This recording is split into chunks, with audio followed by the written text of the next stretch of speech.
Muy buenas noches, segunda parte esta noche de la entrevista con el candidato presidencial del Partido Liberal, doctor Humberto de la Calle.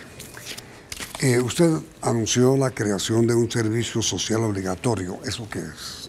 Eso es, primero que todo, solidaridad. Hemos perdido la solidaridad, hombre. Yo tengo el recuerdo cuando era joven, nosotros íbamos a hacer construcción de vivienda social en los barrios periféricos de Manizales. Yo fundé un colegio de bachillerato nocturno gratuito. Y entonces todas las noches salíamos a dar clase. Eso se ha ido perdiendo, la mística en Colombia. Olvidamos esa otra Colombia. Creo yo que lo que pasó el 2 de octubre, en muy buena medida, es eso, como una indiferencia. El presidente de un grupo financiero me dijo un día, ¿y usted para qué se metió en ese embeleco de La Paz? Y una señora por la calle 85 de Bogotá me dijo, a mí qué me importa lo que pasa por allá en el Guaviare, yo lo que no quiero es que maten a mi hijo para robarle un celular. Le dije, usted tiene una miopía aguda, señora, porque quien mata a su hijo para robarle un celular puede ser a su vez el hijo de un desplazado de la violencia en las barriadas de las grandes ciudades. Luego, lo primero que tenemos es que reconocer que hay una Colombia oculta.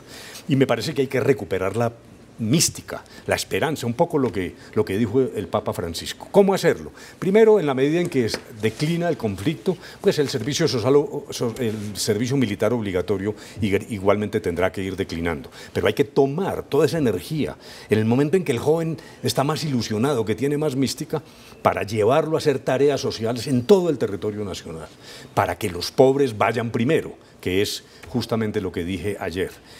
Pero al mismo tiempo es una forma de aliviar el desempleo absurdo de los jóvenes a través de pagos razonables dentro de esquemas de viabilidad fiscal, destinar por lo menos un punto del Producto Interno Bruto para una gran movilización que tiene un elemento espiritual, repito, de mística, de dar la mano, de entender que somos una sola comunidad colombiana y al mismo tiempo aliviar problemas de desempleo y simultáneamente, como lo dije ayer, pues todo el tema de lograr la incorporación a las universidades a través del uso de la tecnología y de ayuda franca y categórica a los muchachos que no tienen con qué pagar. Pero a ver,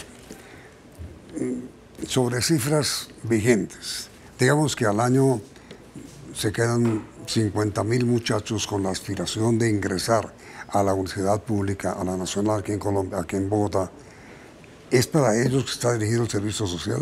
No, el servicio social es para todos los que terminen bachillerato, antes de entrar a la universidad o de tomar su vida laboral. Obligatorio. Claro, pagado, obligatorio. Con lo cual usted hace dos cosas, alivia la situación de desempleo de esa fase que es crítica. Termina la bachillerato, claro, y comienza el servicio social para todos los estudiantes. Sí, en vez de lo que ocurría en sociedades más equitativas, que todo el mundo tenía que pasar por el servicio militar como una especie de contribución a su país, que eso no es lo que hoy está en vigencia, porque particularmente además en Colombia el conflicto está desapareciendo y el conflicto con las FARC desapareció. En cambio hay que tomar esa energía. Todo muchacho que termina su bachillerato antes de entrar a la universidad o de tomar decisiones laborales va a la provincia, va a los sitios más apartados, va a las barriadas de las ciudades, en programas intensivos de carácter social y recibe una remuneración moderada dentro de esquemas fiscales responsables, que es una manera, repito, de matar dos pájaros de un tiro. No, pero a ver, ¿usted cree que los estratos 6 de ciudades como de Bogotá, Medellín, Cali, Barranquilla, etcétera, estarán satisfechos con esa idea de que sus jóvenes bachilleres vayan al campo a prestar servicio social obligatorio? Pues primero le apuesto a que sí. Estas ideas yo las he confrontado en universidades de muy diversa índole, universidades de estrato 6, como usted lo dice. Y hay una pasión, usted no sabe lo que está pasando en la juventud. Claramente la efervescencia y entender esto va mal, esto no puede seguir así, le estamos dando la espalda a media Colombia, el sistema educativo nos está separando. A ver, yo fui estudiante de una universidad pública en Manizales y ahí convivíamos todos, uno tenía amigos, hablemos de estratos sociales, que es una expresión un poco chocante, pero conocíamos más la universidad era el sitio de encuentro, ahora no lo es. Un niño que tiene privilegios va por una vía en su sistema educativo que nos está desfraccionando, otros van como si fuéramos habitantes de distintos planetas. ¿Dónde nos vamos a encontrar de nuevo los colombianos? Nos encontrábamos en la universidad, pero éramos muy pocos, además, como usted lo dice. Tenemos que hacer un esfuerzo y yo estoy seguro Estoy seguro porque lo he oído de personas, jóvenes, estudiantes universitarios de la clase más alta de Colombia que dicen, sí tenemos la obligación de dar la mano, de generar solidaridad mística. Esta es una conmoción espiritual la que yo estoy proponiendo también, que es realmente reencontrarnos como colombianos. Es un punto de encuentro para esta sociedad. A ver, doctor de la Calle, hace unos años, y usted lo debe recordar muy bien, la doctora Colbert, como viceministra de Educación, creó Escuela Nueva, que era la manera de que la escuela vaya el niño en los campos y no el niño a la escuela, para facilitar el acceso. El problema grave de Colombia, más que lo universitario, no está en la educación primaria. No, claro, dijéramos, primero hay aún deficiencias, pero en este punto de educación primaria hemos ido mejorando, salvo, claro, las regiones más apartadas, etcétera, pero yo creo que ahí hay, dijéramos, una muy buena parte del problema resuelto. Salvo los temas de pertinencia y calidad, yo me propongo pagar mejor a los mejores profesores que se vayan a la provincia, a la lejanía de Colombia, una especie de prima de alejamiento. Pero para robustecer Escuela Nueva, porque es que el problema es que los niños de primaria, ¿cómo se movilizan en este país que no tiene carreteras? No, correcto. Las ideas de la doctora Colbert son fantásticas y yo las conocí en su momento y hay una combinación de estrategias porque hay niños que sí pueden estar presencialmente, en fin. En bachillerato ahora realmente ¿cuál es el problema principal? El de la jornada recortada, la doble jornada. Ya se ha comenzado a eliminar para integrar jornadas como en el pasado, como nos tocó a usted y a mí. Nosotros íbamos de 8 a 12 y de 2 a 5 a la escuela y al colegio, y no para recibir simple información, sino formación. Por fortuna están restableciendo la historia. Teníamos instrucción cívica, que era el aprendizaje en la democracia, los valores, el respeto a los demás, también el deporte, el uso del ocio. Lo que tenemos es que evitar que los jóvenes salgan a la 1:30 a buscar las bandas de sus patotas, el riesgo del microtráfico. Y eso se logra y ahí tenemos resuelto ese problema. Pero el gran escollo y el mayor cuello de botella es la educación universitaria. Se nos está quedando el 50% de los jóvenes sin ingreso. Y además el que ingresa muy rápido tiene que retirarse porque no tiene de qué vivir. Por eso yo hablo de becas completas, incluso con manutención y no solo para pagar la matrícula. El presupuesto nacional, doctor de la Calle, el año pasado y este año, colocó ya a la educación como el primer rubro en recursos, más que las fuerzas militares, más que la defensa. Y ese es realmente un éxito. Es decir, hay que mantener eso y aumentar aún. Y aumentar sin duda, porque este camino es que de eso se trata, de no dar marcha atrás. Eso que usted está diciendo me parece que ya es un éxito y un punto histórico importante. ¿Usted se acuerda cuando en el Frente Nacional, el famoso plebiscito, que dijimos que el 10% del presupuesto debía ir a la educación? Hay una vieja idea de que hay que recorrer ese camino y en parte se está logrando y se va a lograr justamente por el fin del conflicto, contra lo que dicen los enemigos de estas decisiones. Al contrario, lo que tenemos es una oportunidad. Luego me parece que el camino sí es el de robustecer la educación, pero no es solo un problema de presupuesto. Repito, la tecnología abarata los costos. Abrir la universidad hoy es posible. Yo le quiero insistir a usted, haga el experimento que yo le propuse ayer, métase a unas clases vía internet y verá que es una tecnología totalmente distinta, parece un salón de clase real. Eso no es lo que era en el pasado, una cosa de garaje. Pero mire, dentro de los candidatos presidenciales, el doctor Sergio Fajardo ha tomado la imagen del educador, o mejor dicho, del hombre que le da prioridad a la educación. Y así lo hizo como alcalde de Medellín, y así lo hizo como gobernador de Antioquia. ¿Está usted compitiendo con el programa de gobierno del doctor Fajardo? De la Calle. No, está usted con el de Fajardo. No. Estamos compitiendo con la necesidad clave y estratégica de Colombia en materia de educación. Y el diagnóstico del doctor Fajardo en eso es correcto. Me parece que hay dos elementos en materia de educación. Uno, productividad. La educación es la mejor inversión de una sociedad. Es mucho más rentable la educación que la infraestructura, que las vías 4G, mucho más rentable en términos económicos. No estoy hablando solo del deber moral de educar a los colombianos, porque aumenta usted la productividad del recurso humano, pero al mismo tiempo es también la mejor forma de continuar venciendo la enorme inequidad de esta sociedad. Es que ¿cómo vamos a decir que esta sociedad es justa? Preguntémosle a un niño que nazca en el Chocó. ¿Cuál es la cancha en la que están jugando los niños colombianos? Una cancha desequilibrada. Hay unos que nacen más adelante y los otros frustran su proyecto de vida no porque no tengan capacidad, ni inteligencia, ni disciplina, sino por el color de su piel, por el sitio donde nacieron, porque los padres no tuvieron a su vez educación. Ese es el punto central y la educación es también un instrumento en ese sentido y me parece que Fajardo hace un diagnóstico que yo comparto plenamente. Entonces, mi pregunta estaba dirigida a conducir a lo siguiente. Los sectores de derecha en la ciudad de Barranquilla están buscando la manera de consolidar su coalición, doctor Uribe, doctor Pastrana.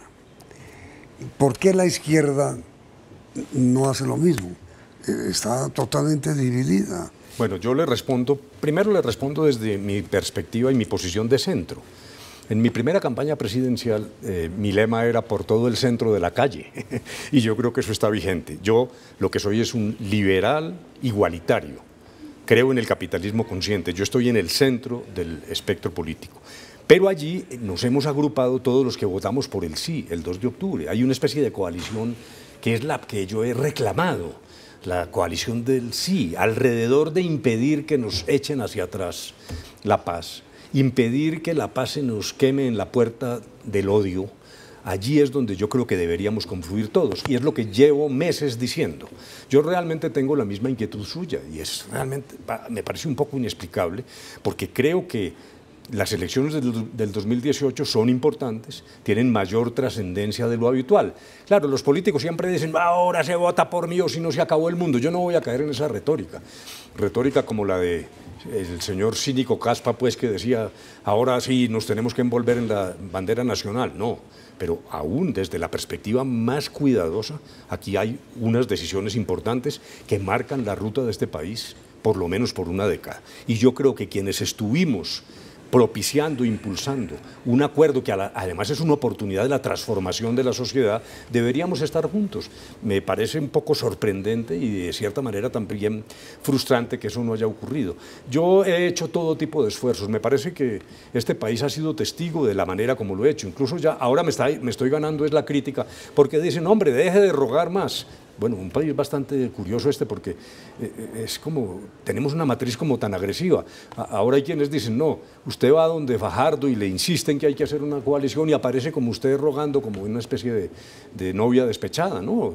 Es que esto hay que mirarlo con generosidad y con visión histórica, porque lo que va a pasar en el 2018 marca un camino, y yo sí he insistido en que todos deberíamos agruparnos, todos los que estamos en esta misma línea, pero ahora lo veo francamente imposible. Por el otro lado, usted tiene razón, la llamada derecha pues está haciendo esfuerzos en ese sentido, tampoco lo tiene fácil, yo veo que hay problemas también, bueno, estamos un poco todos a la expectativa. El 22 de enero es el momento en que se toman estas decisiones, ¿no? ¿Por qué el 22 de enero? Porque es la fecha límite para señalar si hay consulta, qué partido quiere y con quién.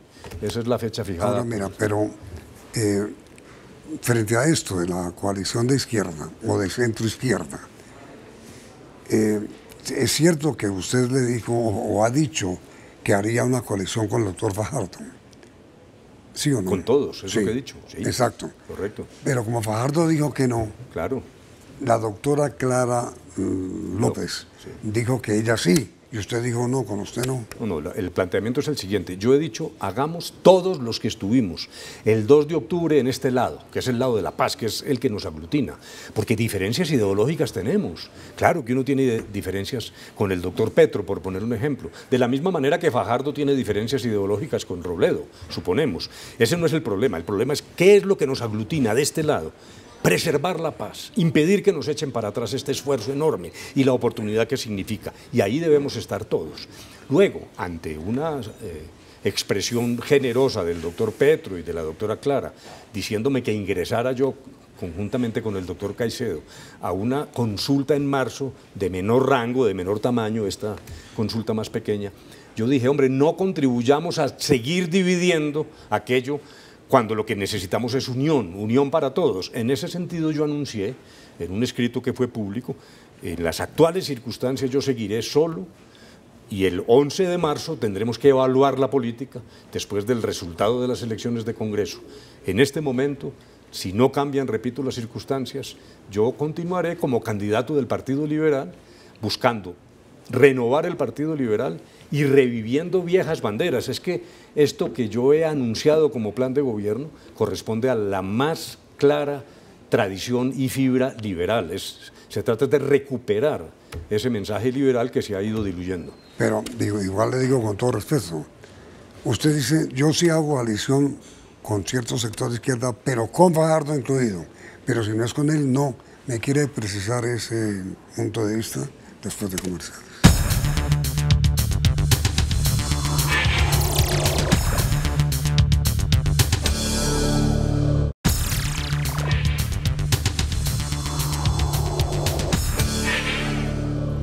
Pues yo le diría simplemente lo siguiente, reitero, el propósito es la unión de todo el sí alrededor de la paz.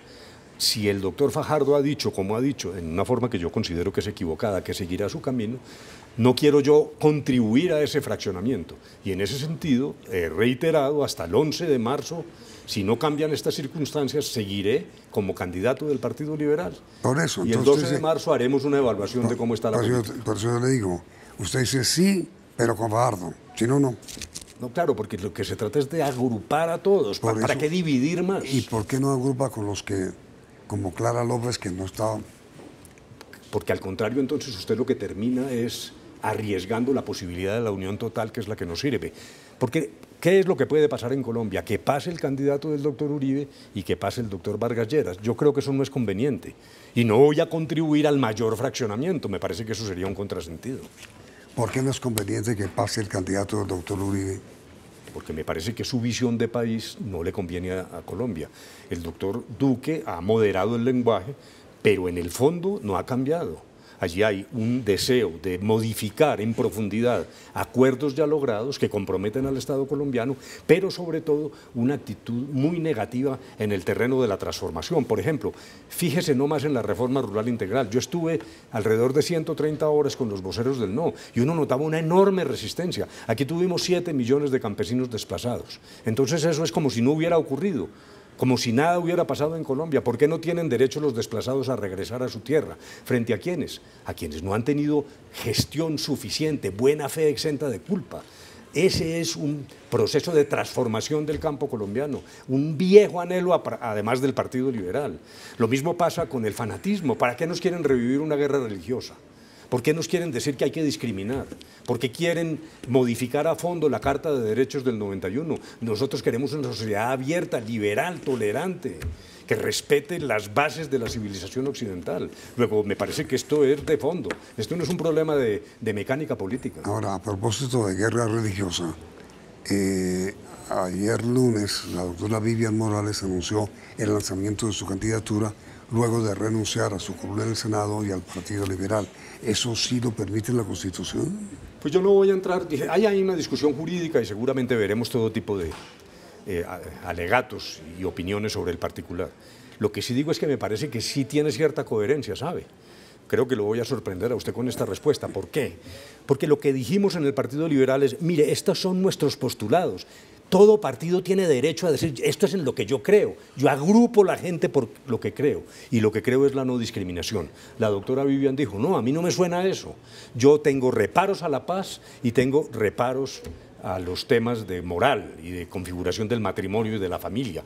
Luego, el que ella se haga a un lado y busque su propio camino es absolutamente coherente. Si yo, dejando de lado la discusión de mecánica jurídica, no me quiero meter en eso, pero a mí me parece que ella realmente tiene derecho, porque lo que sí no puede quedar es en el limbo. Ella lo que ha alegado es razones muy sólidas para decir, yo no estoy de acuerdo con las ideas del Partido Liberal. Lo que está haciendo es absolutamente consecuente. Me voy para otro partido. Yo creo que eso termina dándole mayor claridad a la política colombiana. Pero a ver, doctor de la Calle, sorprendente su declaración porque ella se fue, como se fue, del Partido Liberal porque a usted le dijeron candidato? No, ella no se fue por eso. Ella lo que dijo es, hay un documento que es el ideario liberal. Y ella dijo, yo no estoy de acuerdo con ese documento. Quiero ser candidata presidencial en contra de ese documento. Y esa sí fue una reacción elemental y obvia de cualquier partido en el mundo, por Dios. Lo que estamos hablando, los partidos tienen ideas. Es como decirle a un partido comunista que tiene que hacer una convención con amigos de la propiedad privada. No. El Partido Liberal cree en la paz y cree en la no discriminación. Y la doctora Vivian lo que dijo es, yo no estoy de acuerdo con eso. Luego es totalmente consecuente ella. Ahora, cuando le aplican las reglas de transfugismo, yo sí creo que ella tiene una razón muy profunda, porque tampoco puede quedar un ciudadano en el limbo. No puede ser liberal y tampoco puede llevar su candidatura adelante. Yo creo que la doctora Vivian tiene derecho a ser candidata y así lo deberían decir las Cortes. Usted me dice, mire, una cosa es que ella tenga ese derecho y que sea coherente en sus posiciones, y otra cosa es que yo estoy de acuerdo con eso. Así no, yo estoy de acuerdo con que ella sea candidata, no. Genuinamente en función de lo que ella cree, pero yo suscribí el acuerdo liberal, programático, que es sí a la paz y no discriminación. Mantener la sociedad abierta, tolerante, la Constitución del 91. Esa es mi creencia y la del liberalismo, que fue aprobada unánimemente en el Congreso Liberal. Esa es la línea de mi partido. Y el Partido Liberal, si fuera liberal realmente, ¿por qué no aceptó las observaciones de la doctora Vivian? No, todo lo contrario. Ese es el sofisma. El sofisma consiste en decir, yo creo en esto como partido, pero puedo darme el lujo de irme en contra de lo que mi partido cree, manteniéndome dentro del partido. No, ese documento es el ideario liberal. El que no esté de acuerdo con él, pues no está en el ideario del partido. Por eso digo, ella es absolutamente consecuente. Cuando dice, me paso a otro partido, y hay que darle la oportunidad de que concurra a las urnas con sus ideas. En su opinión, consecuente con su error. Claro, en su opinión. Claro, yo no estoy de acuerdo con lo que piensa ella. Lo que estoy diciendo es que dar un paso atrás, a un lado, perdón, y seguir por su ruta, pues es coherente. Usted dijo hace un momento, cuando hablamos de educación, que habría que revisar el pensum de educación. Se ha hablado en los últimos días en Colombia de que no es posible que no se vuelva a dar historia y que duele que los jóvenes de este país no conozcan nuestra historia. Contrasta con México, por ejemplo. Sí, le quiero decir, a mí me parece que es clave conocer la historia, vivirla, entenderla. Yo le voy a decir esto, creo que muy buena parte del voto del 2 de octubre por el no, sobre todo el de los jóvenes, es porque no saben lo que pasó aquí. No saben lo que pasó aquí, lo que significó la violencia, los riesgos de esta polarización, eso de estar diciéndole al rival político que se le quiere destruir, que no tiene ningún espacio. Yo creo que nosotros tenemos que recuperar el espacio de la democracia, que es ¿cuál? Uno, reglas de juego fundamentales, acordadas por todos y respetadas por todos. Y de ahí en adelante, discusión democrática abierta. Si no fuera porque a usted también le va a sorprender lo que voy a decir. Es que en eso a mí me parecía muy interesante lo de Álvaro Gómez. Un acuerdo sobre lo fundamental, que es fundamentalmente el ejercicio democrático limpio. Y de ahí en adelante, discrepar. A mí no me da miedo de la discrepancia. Ahora, lo que no podemos es atentar contra el entramado institucional. Nuestra pregunta final, doctor de la Calle. Usted dijo hace unos meses, no recuerdo dónde, que el próximo presidente debía ser elegido de una coalición. Sí. Ok. Ahora dice que usted va solo, sin coalición. Hasta el 11 de marzo, y en ese momento hay que evaluar la realidad de la política de ese momento, bueno, antes de la primera vuelta. Sigo creyendo que antes de la primera vuelta debemos unirnos los del sí. Por eso, pero entonces, usted irá solo hasta la primera, no, es que después de la primera vuelta tendrá que hacer una coalición. No, lo que pasa después del 11 de marzo es que lo que no puede haber es consulta por voto. Pero hay un espacio para la política. ¿No? Todo depende de lo que pase en las elecciones parlamentarias. Pues eso va a ser determinante. Parlamentarias. Claro, porque eso tiene un efecto en la política. Y ahí usted decidirá si va solo o en coalición. Ahí se miden las fuerzas. Es que yo creo que mucha gente además debe estar esperando es eso. Puede ser que parte de los que no quieren ahora dar el paso es como a la expectativa de ver qué pasa en las... Hagamos esa pregunta a nuestros televidentes. ¿Ustedes creen que el doctor Humberto de la Calle es capaz de llegar a la segunda vuelta presidencial solo o necesita una coalición? Perfecto. ¿Solo o coalición? ¿Usted qué dice? No, insisto en la coalición. Es que este es un momento de coaliciones. Y en eso soy veraz. y auténtico. Cualquier político le diría, yo gano porque yo muevo y tal. No, aquí hay una realidad que tenemos que enfrentar. Coalición que usted decidirá después de las elecciones de Correcto, marzo. sí, hay espacio para eso. Esa es la pregunta. Y la respuesta al interrogante saldrá mañana en este programa. Enseguida viene Caso Cerrado.